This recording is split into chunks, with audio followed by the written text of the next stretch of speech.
Kementerian Pertahanan Nasional Taiwan meminta rakyat Taiwan tetap tenang, tidak panik menyusul latihan militer China di laut dan wilayah udara di sekitar Taiwan mulai 4 hingga tanggal 7 Agustus.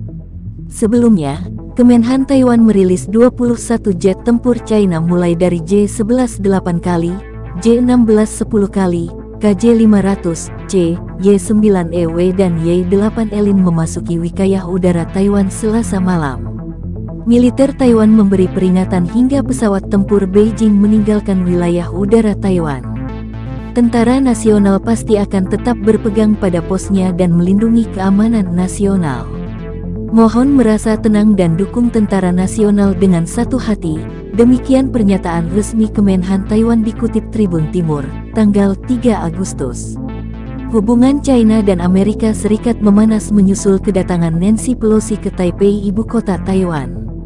Padahal Presiden China Xi Jinping sudah memberi peringatan keras kepada Presiden Amerika Joe Biden. Merespon kedatangan Ketua DPR Amerika ke Taiwan, China menggelar latihan tempur besar-besaran di dekat Selat Taiwan. Hari ini Nancy Pelosi diagendakan bertemu Presiden Taiwan Tsai Ing-wen.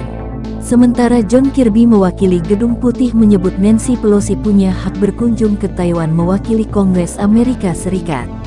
Kunjungan kami menegaskan kembali bahwa Amerika mendukung Taiwan, sebuah negara demokratis yang kuat dan dinamis dan mitra penting kami di Indo-Pasifik, tulis Nancy Pelosi sesaat setelah mendarat di Taiwan.